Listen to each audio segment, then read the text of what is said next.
Question 4 is C. Good. Question 5 is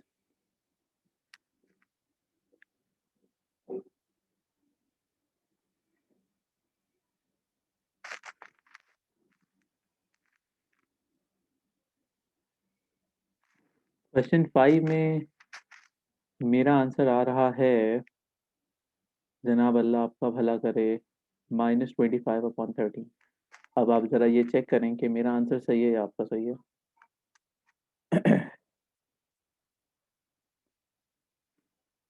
question 5B।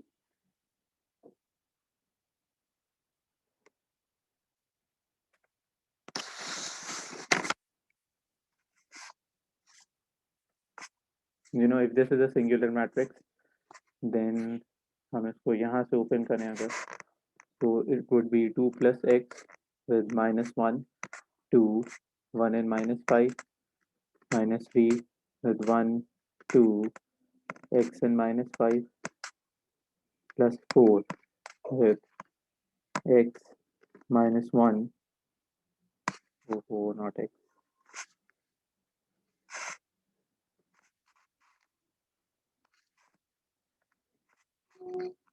this would be 1, -1, x and 1.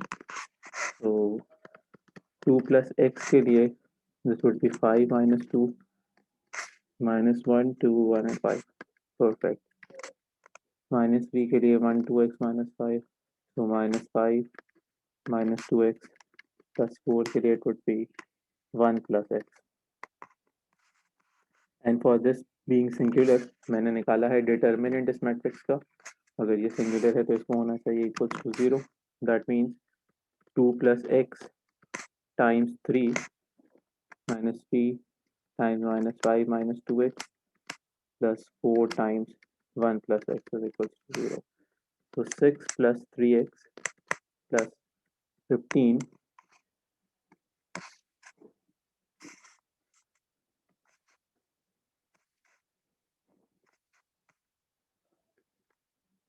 plus 6x plus 4 plus 4x. 4x, 6x, 3x, 13x, 25. So x would be -25 over 13. So it is B. Okay.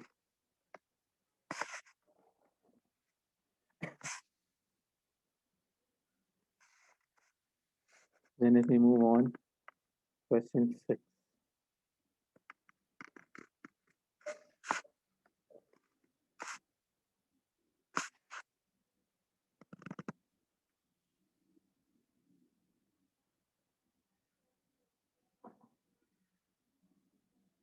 Okay, so question 6 is B, 9y squared, ठीक है.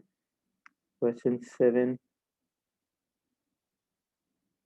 okay, so I need to work out the value of x again. Question 7 is B2, good.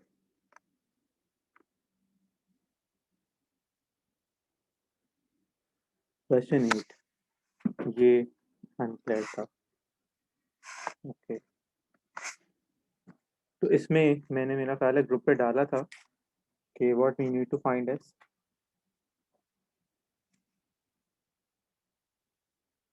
Question 8 पे करना क्या है, ये करना था question 8 पे.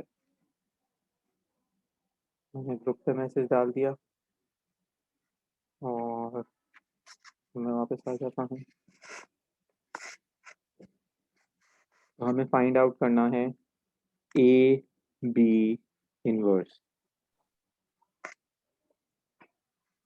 where A is given and B is given, but A is given and B inverse is given. Okay, so A B inverse is basically B inverse multiplied by A inverse. ये है जो हमें याद रखना है. तो usually what happens is कि अगर हम लेट से पढ़ते हैं ए बी स्क्वायर्ड, तो you know we can write A squared times B squared. ये बड़ा सिंपल सा परसेप्शन होता है. तो यहाँ पे ये हरकत मैंने क्यों की है, you know what's the benefit of writing B पहले एंड ए बाद में। तो आइडिया इज, यू नो जब हम मैट्रिसेस में मल्टीप्लिकेशन करते हैं तो हमें ये रूल फॉलो करना पड़ेगा कि अगर हमारे पास कोई भी एक्सपोनेंट है और मैट्रिसेस का, तो उनका ऑर्डर रिवर्स हो जाता है। उसका रीज़न ये है कि जब हम मल्टीप्लिकेशन करते हैं तो हम इन्हें मल्टीप्लाई करते हैं, इनका ऑर्डर देख के फिर इन्हें मल्टीप्लाई करते हैं। तो ओवरऑल जो प्रॉपर्टीज मैट्रिसेस में यूज़ होती हैं वो इन्वर्स रिवर्स ऑर्डर में यूज़ होंगी। तो ये हमेशा याद रखिएगा, this is always also good for transpose, यानी कि फिर वो ऐसे होगा, तो रिवर्स करना पड़ेगा आपको। Normal multiplication rules are not applicable here. So if you know B inverse, what you now need to find is A inverse. A inverse आप कैलकुलेटर से निकाल लें जल्दी से। क्या फॉर्मूला होता था? Adjoint of A upon mod of A. ये मैं निकालूंगा या आप लोग निकाल लेंगे? तो मैं भी निकालता हूँ, आप लोग भी निकालें।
This is my A inverse.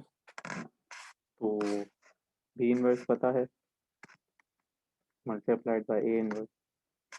इसमें से 1/19 तो कॉमन फैक्टर है जो बाहर आ जाएगा, सिंपली पुट। ठीक है, तो मैं इसे ऐसे भी लिख सकता हूँ,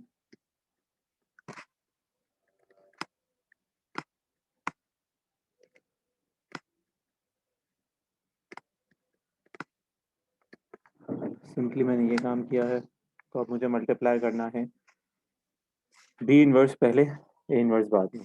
सो B inverse is given, that is 1 2 0 0 3 -1 1 0 2। Multiply होगा वो इस पूरी टर्म से। तो ये 1/19 तो आप पहले ज़रा बाहर लिखने लग सकते, ए इनवर्स वाला आप यहाँ रख सकते हो। -2 8 7 9 2 -3 then 6 -5 -2।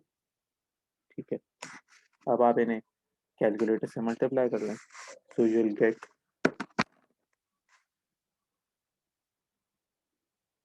This as your answer. सिर्फ ये मल्टीप्लिकेशन आप कैलकुलेटर से कर। ठीक है बेटा, इज इट क्लियर?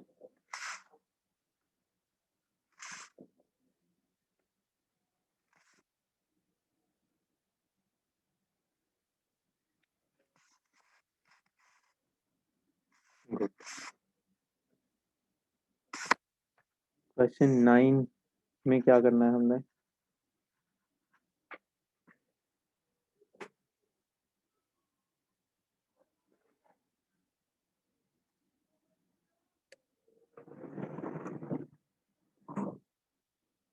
इसमें शायद ये मसला है कि what is I, so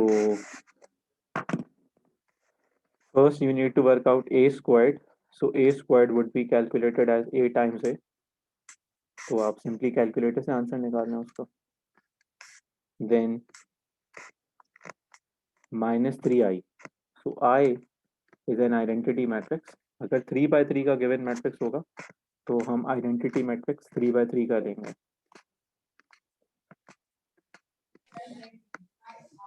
so 3i would be basically 3 here, 3 here, 3 here, that's it. a square मालूम है, 3i मालूम है, तो दूसरा डिवाइड कर पाएँ, you'll get your answer as this. Very simple. तो सॉल्व कर लेंगे या ये मैं सॉल्व करके दिया आपको, you know all you can do is use a calculator, that's it. I is an identity matrix.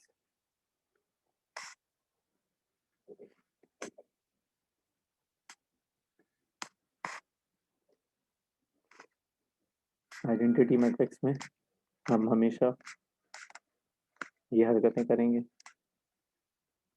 3i है तो टाइम इट बाय 3, 2i तो time it by 2, that's it, simple.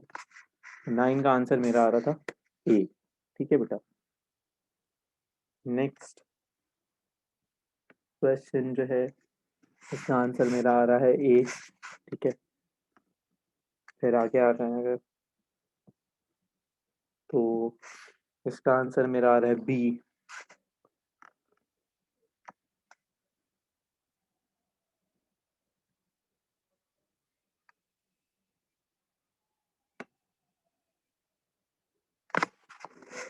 Minor निकालना है किसका, second row and third column, तो second row third column इसका minor निकालना, 4 select कर लें, 4 वाली रो और 4 वाला कॉलम छोड़ दें, तो 2 -3 1 and 5 ये कैलकुलेट कर लें,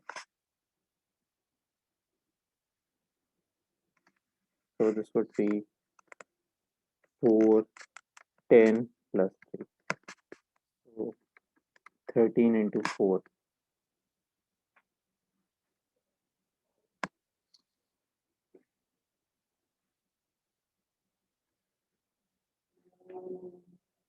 अच्छा ओके, तो ऑप्शन में इन्होंने मुझे दिया हुआ है 13 4 5 0, okay, so that is 4 times 13, तो अब मेरा आंसर जो होगा यहाँ पे, थोड़ी सी होशियारी इन्होंने की हुई है कि मैं तो ये देख रहा हूँ कि यार ये कहाँ है, तो this is not present in option, कहीं पे भी नहीं है ना, लेकिन 13 इज प्रेजेंट, तो 4 जो मेरा मल्टीपल है मैं उसे इग्नोर कर रहा हूँ, माइनर एलिमेंट ये है, तो माइनर का आंसर आ रहा है 13, 4 multiple, 13 is my answer here. Otherwise minor का मतलब होगा कि हम पूरा सॉल्व करें, लेकिन मैंने यहाँ पे आके ब्रेक इसलिए लगाई क्योंकि इसका आंसर यहाँ कहीं पे भी मौजूद नहीं है, तो instead of asking and saying कि क्वेश्चन ही गलत है, सब गलत है, सब दुनिया गलत हो गई है, what I did is 4 multiple था, 13 is my best possible answer here, so I will go with 13, otherwise उसको पूरा सॉल्व होना चाहिए यहाँ पे।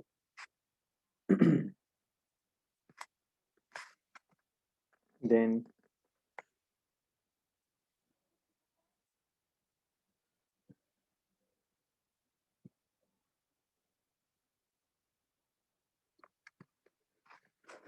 इसका आंसर मेरा आ रहा है B, x times 5x plus 8, cos वाले का 0 आ रहा है, 15 के लिए मैंने क्या निकाला था,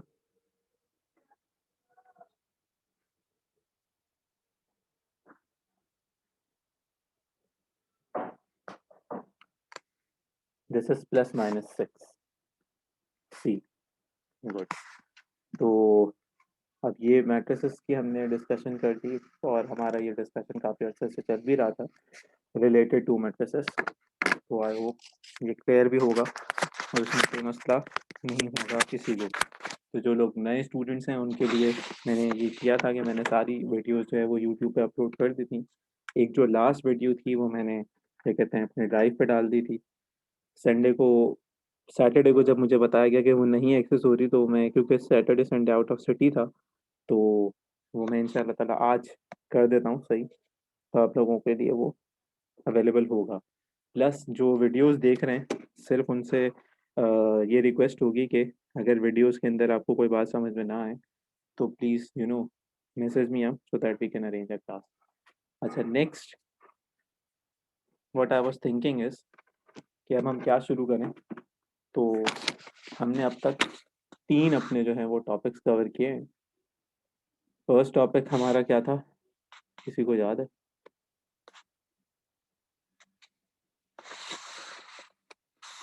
हमने सबसे पहले शुरू किया था कॉम्प्लेक्स नंबर्स से, और फिर हम आए हैं all the way to quadratics. Quadratics के बाद फिर हम आए थे मैट्रिसेस के ऊपर। तो अब एक छोटा सा टॉपिक शुरू करना मैं चाह रहा था,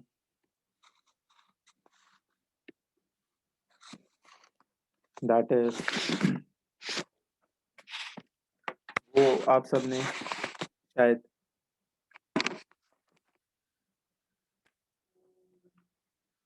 विद कैलकुलेटर तो पढ़ा हुआ होगा, विदाउट कैलकुलेटर अब पढ़ा हुआ है या नहीं पढ़ा हुआ, ये अभी पता चल जाएगा। मुझे ज़रा ये बताइए कि इसके बारे में आप क्या जानते हैं?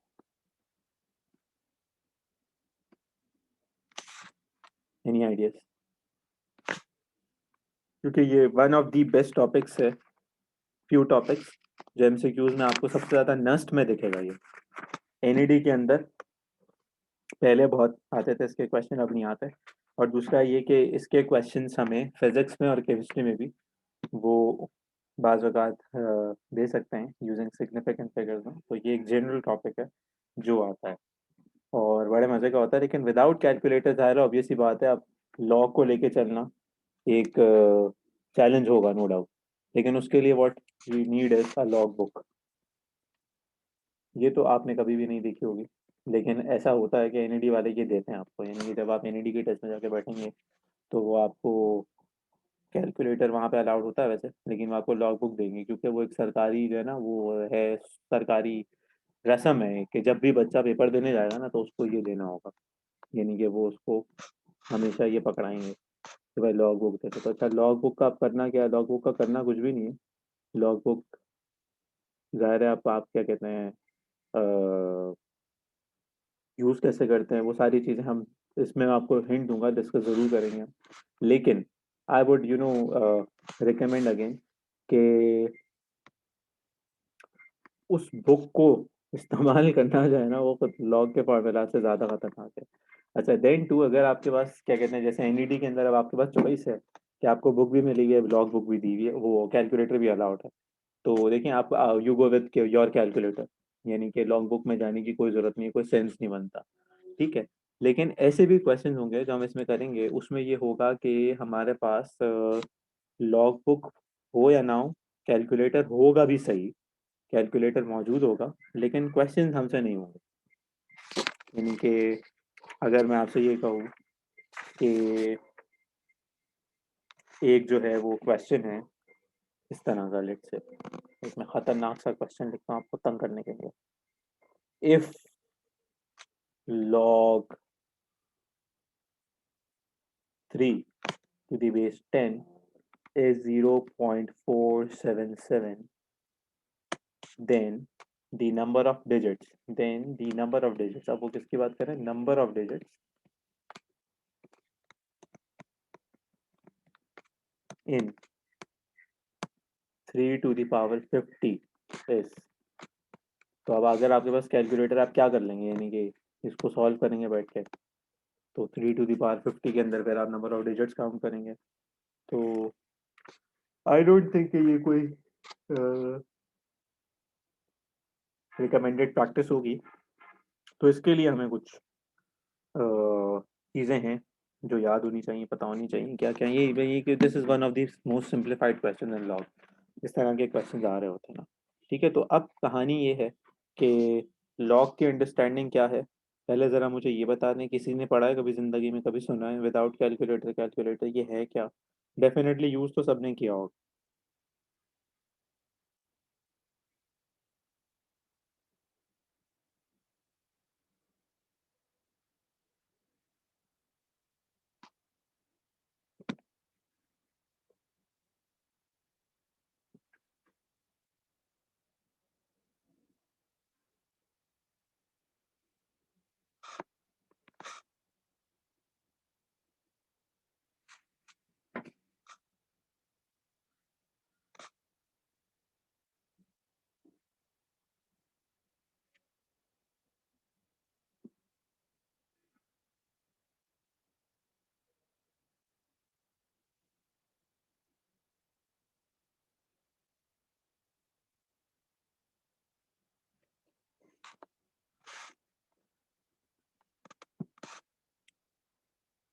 एक जो कॉमन आंसर है वो ये होगा कि भाई याद नहीं है।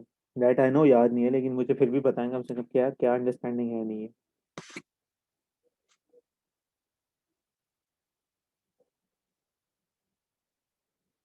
कोई एक फॉर्मूला बताएगा कोई लॉग का जो उसने पढ़ा हो कोई जिंदगी में।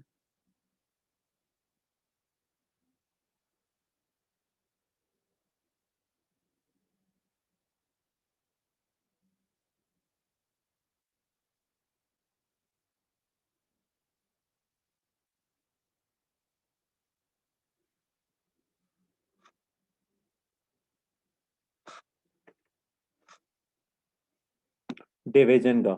जबरदस्त, गुड। एडिशन का।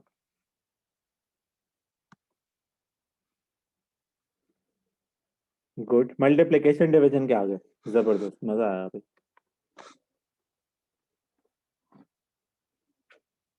गुड। ठीक हो गई बात। चलिए, इतना मुझे अच्छा लगा। यार इतना था चेंज ऑफ व्यूज तो बट जबरदस्त। चलें। ओके। तो यहीं से अब हम शुरू करते हैं। जो बातें आप कर रहे हैं ना, इनसे शुरू करते हैं। इन्हीं के सबसे पहले तो हर नंबर को लिखने के लिए we have a standard form and then a logarithmic form. तो हम पहले इंटरचेंजेबिलिटी पढ़ लें। यानी कि log ऑफ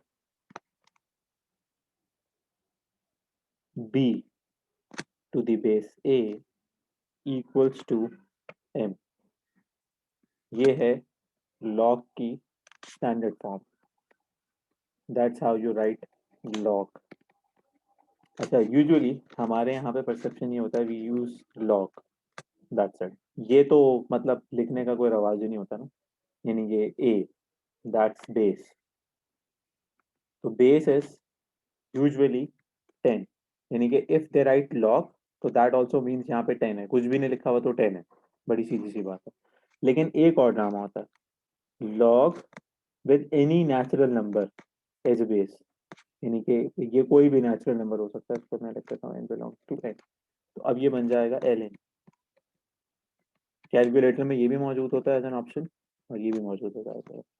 ठीक है, तो ये बस याद रखिएगा, वरना तो दुनिया की कोई भी बेस हो सकती है क्योंकि ये नेचुरल नंबर है। कुछ ना लिखा हुआ तो इट इज ऑलवेज 10। दूसरी बात, बी क्या है? बी तो वो नंबर है जिसकी आप बात करना चाह रहे हो, जो आप निकालना चाह रहे हो, जिसका लॉग। और एम क्या है? एम इज योर वैल्यू जो आएगी। ठीक है, तो log of B to the base is equals to M. ये तो हो गई लोगैरिथमिक फॉर्म, जैसे मैंने स्टैंडर्ड फॉर्म कहा है। यानी कि स्टैंडर्ड फॉर्म ऑफ लोगैरिथम। इसे ऐसे कर लेते हैं, कहीं स्टैंडर्ड फॉर्म से आप लोगों को उधर ना निकल जाए ना दूसरी जगह पे, इधर उधर तो गलत हो जाएगी बात। अच्छा, दूसरी जो बड़ी सिंपल फॉर्म होगी, दैट इज इसे इसे आई can right without log. Without log मैं इसे पता है कैसे लिख सकता हूँ? ऐसे लिख सकता हूँ, a with power m equals to b। यानी कि ये इंटरचेंजेबिलिटी रहेगी। यानी कि that exactly equal log of b to the base a equals to m can be written as a with power m equals to b। अच्छा, कुछ लोग इसको ऐसे पढ़ाते हैं log of x to the base a is equals to y। सो यहाँ क्या लिखूंगा मैं?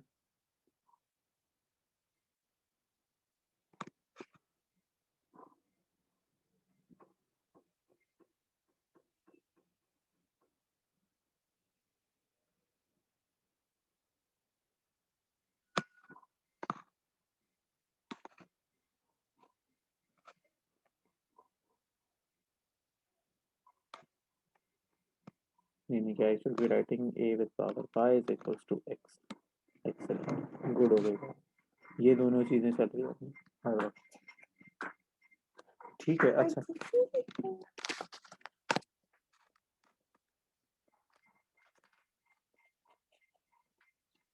ओके, देन आपने मुझे बताया था product formula. So product formula was simply log of x times y equals to, I can write log x plus log y। दूसरी बात ये कि जब मैं ये कह रहा हूँ कि यहाँ पे मैंने कुछ भी नहीं लिखा है, again you can write a, यहाँ ये आ जाएगा। अगर मैंने कुछ भी नहीं लिखा तो that means it is by default 10, ये 10 ही रहेगा, यानी इसमें कोई टेंशन और कोई ऐसी बात नहीं है पीछे जिसमें हम परेशान हो रहे हैं, ठीक है। फिर अगर हम चलें आगे तो log of x upon y, so this would be log of x minus log of y। ये भी मुझे आंसर दिया था आप लोगों ने, गुड हो गई बात।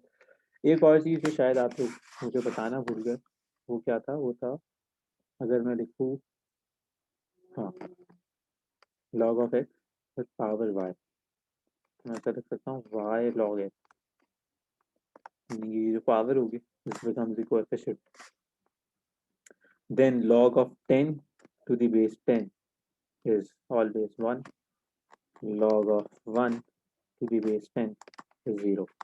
यानी कि ये दोनों ऐसी चीज़ें हैं जो आप याद रखेंगे, तो आपको काफ़ी मल्टीपल टाइम्स ये यूज़ करनी होती हैं एमसीक्यूज़ के अंदर, तो हम विदाउट कैलकुलेटर से वो काम कर सकते हैं, ठीक है। इसके साथ साथ वो जो मैं डिस्कशन कर रहा था कि भाई किस तरह से नंबर ऑफ डिजिट्स वगैरह निकालेंगे, वो क्या है, तो उसके लिए आप लोग बेटा क्या कहते हैं, दिल थाम के बैठे ज़रा, शुरू करने लगे हैं वो। तो सबसे पहले तो बेस चेंज फार्मूला, ये भी हाँ चैट में आया था कि हमने सर ये भी पढ़ा हुआ है। बेस चेंज फार्मूला क्या होता है? तो हम अपनी मर्जी की कोई भी बेस असाइन कर सकते हैं as dependent as needed in the question. तो बन जाएगा log of m to the base n, तो मैं लिखूंगा इसे log of m divided by log of n। ये मैंने हरकत की, ठीक है। अब मैं अपनी मर्जी से बेस देता हूँ, मेरा नाम है दानियाल, तो मैं दानियाल लिखता हूँ यहाँ पे, तो टेरी के भाई यहाँ कुछ भी आ सकता है, कोई ऐसा मसला नहीं है, बेस की जगह पे जो नीडेड हो वो लिख सकते हो।